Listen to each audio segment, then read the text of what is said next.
जय हिंद। देखिए इस वीडियो में जानेंगे कि एड्स का रोग क्या होता है। एड्स समझते हैं ना आप लोग, ये बहुत ही खतरनाक रोग है और 20वीं सदी का बहुत ही घातक रोग कौन था तो एड्स था। अब इसका उत्पत्ति कहाँ से हुआ तो अफ्रीका के कुछ खास प्रजाति के बंदरों में इस रोग को पाया गया था। अब सोचिए अगर हमारा भारत का निर्माण हुआ वो भी अफ्रीका से हुआ और हम लोगों का जन्म यानी मानव का उत्पत्ति हुआ तो कहाँ से हुआ, वही अफ्रीका के जंगलों में पेरोला नाम के बंदर थे जिससे मानव का उत्पत्ति हुआ। और एड्स का रोग भी कहाँ से उत्पत्ति हुआ तो उसी अफ्रीका से हुआ था। अब सबसे पहला जो इसका मरीज था वो किंशासा शहर में पाया गया था जो इस समय कांगो की राजधानी है। और एक डॉक्टर थे जिनका नाम था माइकल गाटलिब। इन्होंने 1981 ईस्वी में 5 मरीज थे ऐसे जिनमें अलग प्रकार के निमोनिया पाया गया था। 5 मरीजों में क्या हुआ था, अलग प्रकार के निमोनिया को पाया गया था। और कौन खोज किया था उसका तो डॉक्टर माइकल गाटलिब ने। अब ये एड्स जिसके कारण होता है उसे हम कहते हैं HIV। क्या कहते हैं, HIV कहते हैं। जो HIV का जो वायरस होता है वही क्या करता है, एड्स को फैलाता है। अभी देखिए 3 तरह से हो सकता है। पहला हो सकता है ये ब्लड में, क्या हो सकता है, पहला ये ब्लड में हो सकता है, ब्लड में हो सकता है। अब देखिए ब्लड के लेन देन से भी क्या होता है, एड्स का रोग हो जाता है। जैसे मान लीजिए अगर हमको एड्स हुआ है, अगर कोई कहे दे भैया कि हमको बहुत खून का ज़रूरत है, अगर आप थोड़ा हमको खून दे देते तो हम बच जाते हैं, तो हम कहेंगे ठीक है भैया थोड़ा बहुत ज़रूरी है आप ले लो हमसे। अगर हम उसको खून दे देते हैं तो हमारा खून जब उसके अंदर जाएगा तो वो भी क्या होगा, एड्स से ग्रसित हो जाएगा। और वो जहाँ जहाँ देगा तो क्या करेगा, उन लोगों को एड्स से क्या करेगा, ग्रसित कर देगा। एड्स रोग उन लोगों को भी हो जाएगा।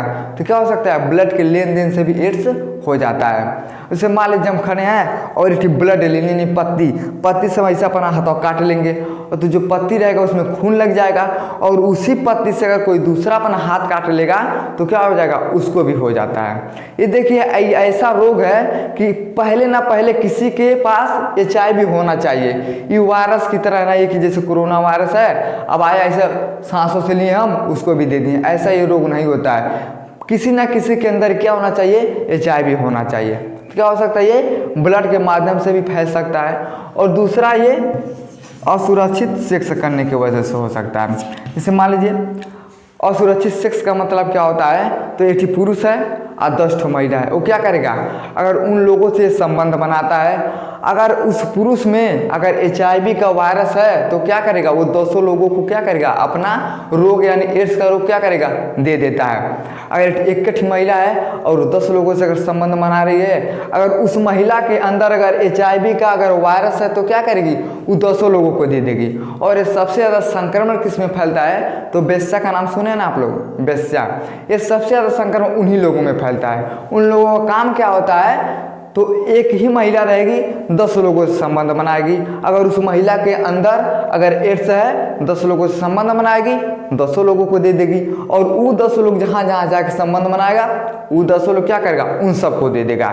यानी सबसे ज़्यादा अगर किसी में फैलता है तो किसके कारण फैलता है तो सेक्स करने से फैलता है। अब देखिए आदमी ब्लड सबको नहीं देता है, पैसा दे देगा आदमी लेकिन कहेगा भैया हमारे पास उतना खून नहीं, उससे कमजोर है और खून दे देंगे तो पता चलेगा रैया हम भी लटक जाएंगे। तो आदमी क्या करता है, पैसा दे देगा लेकिन खून नहीं देता है। जो बहुत अपने खास लोग होते हैं वही लोग क्या करते हैं, अपने खून को देते हैं। अगर उनमें हुआ है तब तो चला जाएगा, लेकिन सबसे ज़्यादा लोग क्या करता है, ये काम करता है। अब सेक्स बहुत लोग क्या करते हैं, प्रतिदिन करते हैं। तो क्या करते हैं, अगर किसी के अंदर अगर ये वाला है वायरस तो क्या करेगा, ये सबको दे देगा। और वैसा का काम ही होता है, वो क्या करते हैं 10 लोगों के साथ अपना संबंध बनाती है। अगर उसको हुआ है तो क्या करेगी, 200 लोगों को दे देगी। यानी ये सेक्स करने से क्या होता है, बहुत तेजी से फैलता है।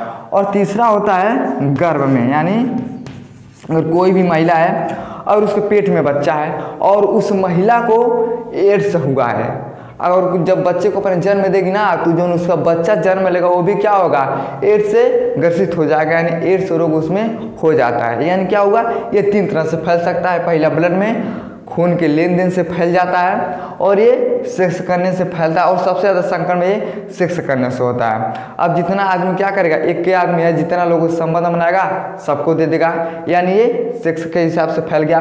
और तीसरा होता है गर्भ में, यानी अगर महिला को पहले से HIV है यानी एड्स है, वो क्या करेगी, जो उसका बच्चा जन्म लेगा तो वो भी बेचारा क्या होगा, इस रोग से ग्रसित हो जाता है। यानी ये 3 तरह से फैल सकता है। लेकिन जब आपको हो जाएगा ना तो आपको क्या होगा, थकान महसूस होगा कि लगेगा कि अरे बाप रे कितना हम थक गए बानी, कहीं जा नहीं पा रहे हैं। और क्या होता है, आपका शरीर क्या होगा, टूटने लगेगा, जैसे लगेगा भीने में ऐसे एकदम आपका शरीर क्या होगा, टूटने लगेगा। आपका बुखार नहीं छोड़ेगा, आपको बहुत तेजी से बुखार हो जाएगा। और जब आप रात में सोएंगे ना तो आपका शरीर क्या होगा, पानी से भीग जाएगा, जैसे लगेगा कितना ज़्यादा आपको पसीना हो रहा है, आपका शरीर क्या होता है, पसीने से भीग जाता है। यानी ये 3 तरह से हो सकता है। और ये सब क्या है, इसके लक्षण है कि हमको तेजी से बुखार हो जाएगा, पसीना होगा, थकान होगा।